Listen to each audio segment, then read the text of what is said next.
strongly encourage you to have a mission statement that reflects your Ephesians 2:10 calling. If you and I don't know what it is now, when on earth are we going to get to know that? The second circle is capacity. How could you create the capacity in your life to give some time, energy, and money away? If you and I are going to move from success to significance, it's going to involve giving ourselves away. If I spend all my time, money, and energy on me and my family, I have nothing to offer you. So capacity is about creating margin, extra time, extra money, extra spiritual overflow that you can freely offer back to advancing the kingdom of God. And the third is context. The third circle is context. In what context should you live out your mission statement?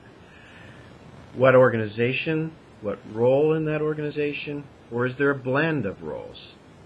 Will you start something? Will you stay where you are and serve right in your company, just like the guy that's going to China?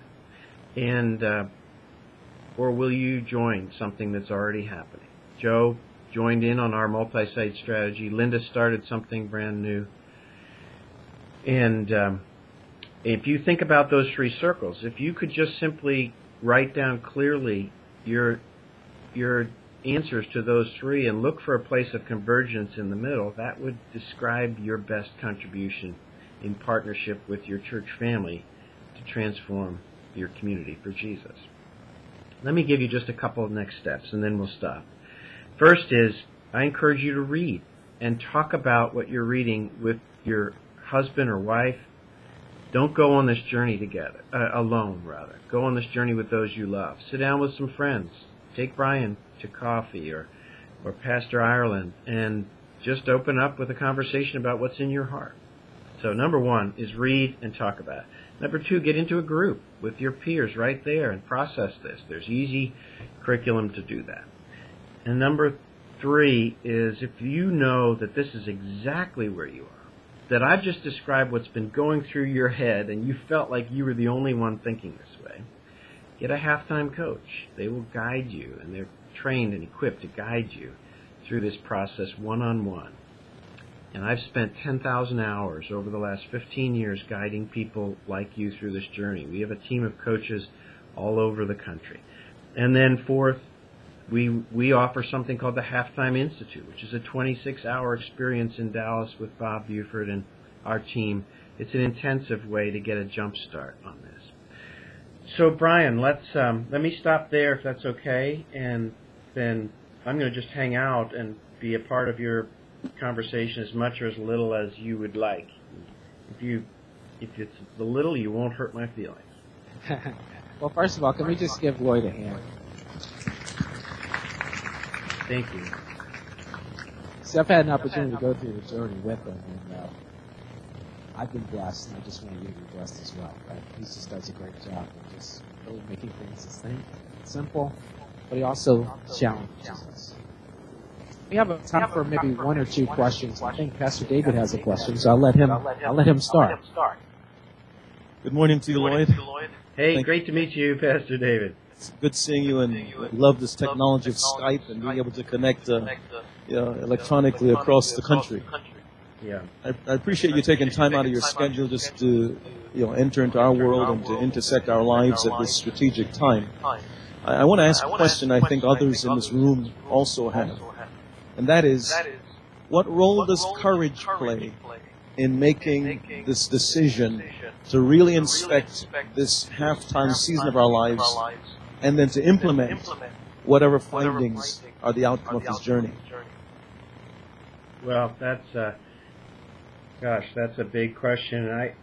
In the book From Success to Significance, David, I put a whole chapter on the fears that I faced, and it's kind of ironic, but I tried to... And by the way, we gave out that book to the members of the Vision Warriors team, so we really appreciate that. We're going to be jumping on it over the course of 2013.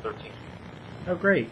Well, I hope it's a blessing to you. I put a whole chapter in on the fears that I faced, David, and I tried to take that chapter out several times. And you know why? You were afraid. Yeah, I was afraid of what you guys would think about. So, it's good to stop and just ask yourself, what am I afraid of? So here's what I was afraid of. I was afraid of the identity change that I would have to face. I could describe myself as a successful real estate developer, and if I gave that up, I would just be Lloyd. And begs the question, can I just be me?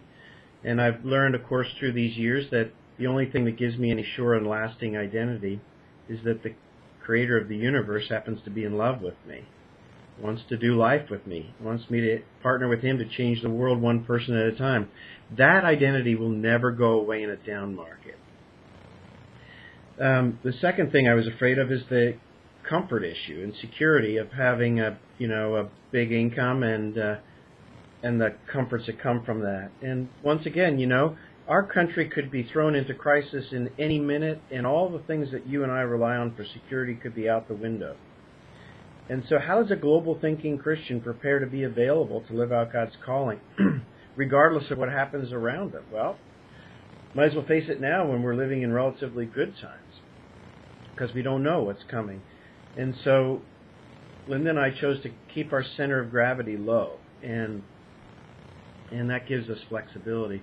So the benefit is, if you and I identify what is it that I'm afraid of, and go to the Bible and ask for God's wisdom on addressing it and having the courage like you're describing, we really benefit and learn through the process. One last thing on courage is, sometimes it's difficult to let go of what I have and I know until I can see something in the future or taste something that's even better. So one great way to build your courage is to be a part of something God's doing that's so extraordinary that you can't get past it, that it competes with the next business deal that you got going down on Monday morning. Excellent. I appreciate that answer. I'm going to let Brian moderate the next question. Thanks, David. Great. Does anybody else have a question?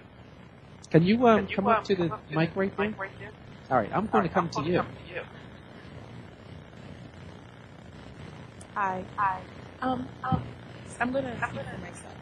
We have 2 young kids, 3 and 1, and we want them to go to college and get bachelor's and master's, and we want to be able to pay for those things. We want to move into a bigger house. We want to live comfortably, but we also want to do the work of God, and we also want to give. And it's kind of in line with courage, but what advice do you have for younger people, younger families that are just starting up, don't have a lot saved for a real really rainy day, but want to make sure that they have enough for the future and give in the present. Yeah, that's great. I'm sorry I didn't get your name, so I can't interact by name. Wendy. So, Wendy, here's the thing that happened in our family. Our kids were 8, 6, and 3, and I was thinking strictly about me and God's call in my life, and I wasn't really thinking so much about the impact on them. And you're right in observing that I was in a situation where I was financially independent, but as you know, to whom much is given, much is required, not recommended, so required. So I knew that I had an added burden of responsibility. But it's not about the money, it's about the availability. So here we are 18 years later, and yesterday, our little girl Jenny, who's grown up, well, let me step back first. So we took our kids with us on this faith adventure, and the